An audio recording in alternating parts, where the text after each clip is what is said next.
I can code neural networks from scratch, but the moment I have to do anything even remotely artistic, like drawing pixel art for my fishing game, my mind just goes blank and I end up producing something that looks like this. But even though I'm closer to autistic than artistic, every day the singularity comes closer. So I already tried fine-tuning diffusion models, but as Claude is taking over my software engineering job, I thought maybe I could also give it a CLI tool to draw pixel art for my video games, so that even if my job goes extinct, I can still keep myself busy being an indie game developer. However, I didn't find a single existing tool that allows you to draw pixel art through your CLI, which is not really surprising, as I think you probably have to be a member of the NeoVim subreddit to even remotely think that this makes sense. But no worries, this is 2026 and programming has become pay to win. So I will just bootstrap myself by implementing a Ralph loop. The concept of a Ralph loop was invented by George Huntley,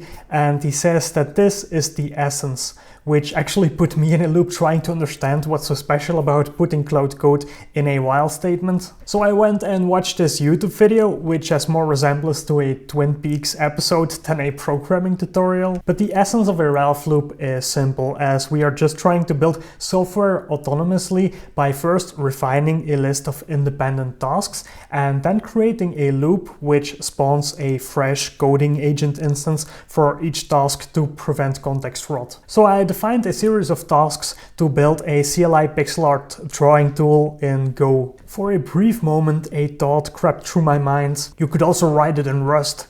This is an interesting way to experiment with Rust. Use Rust! However, after taking my antipsychotics, those disturbing thoughts quickly passed. I put these tasks in a task.markdown file, and I also created a prd.markdown file which contained a more general overview about the project and architecture and all the features I wanted to build. Then I created a shell script which contained the Ralph loop, which instructed the agent to first find the highest priority feature from the tasks.markdown file to work on and only work on that feature. You should also write tests to determine if the feature / task is done, and when the task is done, you needed to check it off in the markdown file and make a git commit. I then put my favorite coding agent Codex 5.2 into YOLO mode with high reasoning, but as I also don't want the agent to delete my root directory to prevent some tasks from failing, I decided to create a development container with Debian, and I just ran my coding agent in that container. So the only thing left for me to do was sit back, watch a Psyche K episode while wondering if my CS degree was a mistake after all. However, after only a single hour of Ralphing, I already blew through my $20 subscription rate limit, so if you would all just refresh this video maybe 5 to 10 times and just click on every ad that pops up, you would help me out a lot. However, God had heard my prayers, as a few hours later OpenAI actually released the Codex app, which also caused all the rate limits to reset, and as a bonus I got twice the usage for the remainder of this video. So I immediately put Ralphie back in his loop, and not much later it exclaimed that not only all his tasks but maybe also my career as a software engineer was finished. So I tried it out, and the CLI tool could correctly spawn the daemon. I could then successfully draw a pixel.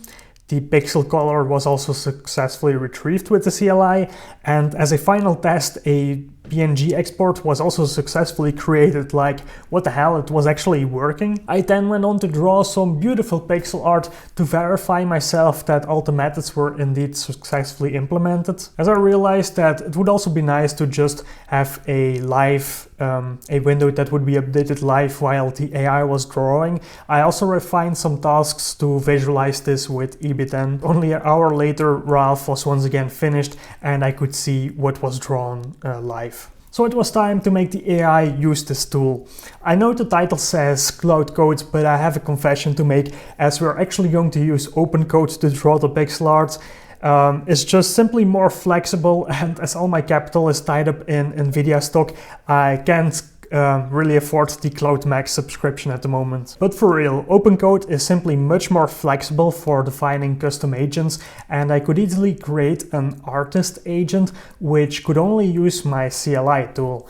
I gave it some instructions about how the tool worked and some tips that it could, for example, create an PNG export of the pixel art, read it back in to then get a better idea of what it had drawn. So the first thing that I asked it to do, as I'm so original, is instructed it to draw a dog.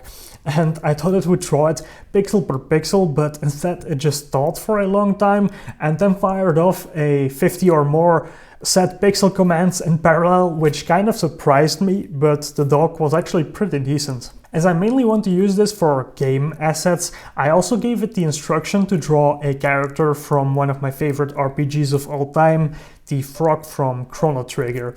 And although the quality comes nowhere close to that of human artists, it was indeed able to draw a frog that looked like it belonged in a video game. So for those of you who are Claude Code fanboys and probably already reported me for clickbait, this is one for you, as I was also interested in whether maybe Claude Code would be better at drawing a pixel art frog. So I leave you to be the judge. Next up, I asked it to draw Goku, as if it isn't obvious, I'm a man of culture. GPT 5.2 said it was going to draw it in chibi style, but I think Akira Toriyama will come back from his grave if he knew that AI was drawing Goku renditions like this. Next up, some text, which works surprisingly well, and it seems like the AI has figured out an important truth you should all do. So now maybe the most important test, can it actually generate assets for my fishing game? And honestly, the drawings of a bass and a carp are surprisingly good and much better than I could personally draw. So for me, this experiment was already a huge success, as it showed me that drawing relatively simple assets was indeed feasible. As we are also all deep thinkers on this channel, not only interested in building AI to make ourselves insanely rich and retire at the young age of 30 somewhere in the south of Spain, but are also interested in the more philosophical aspects, I asked GPT 5.2 to visualize how it was like to be GPT 5.2.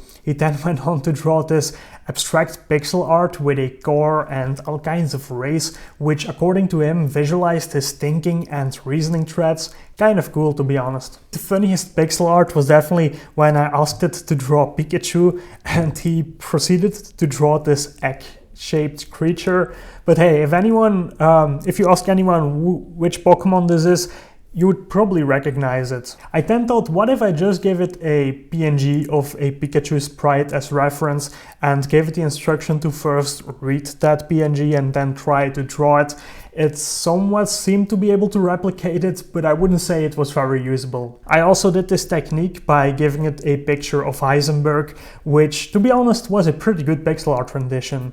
And last but not least, I also asked it to draw the GigaChat picture, because why not? So in short, I find this extremely impressive, as not only did the AI generate a tool to draw pixel art by itself, but it then also succeeded in using this tool to draw pixel art, which is actually usable for simple video game assets. Like, isn't this exactly what a few years ago people would have claimed to be AGI? Anyways, even though I'm literally following the AI field from up close, and it's also even my job to work with it, I feel like we're still going insanely fast and we're just beginning to discover all the possibilities. By the way, if you also want to make your favorite agent draw pixel art, the GitHub of the CLI tool is all the code is all in the description.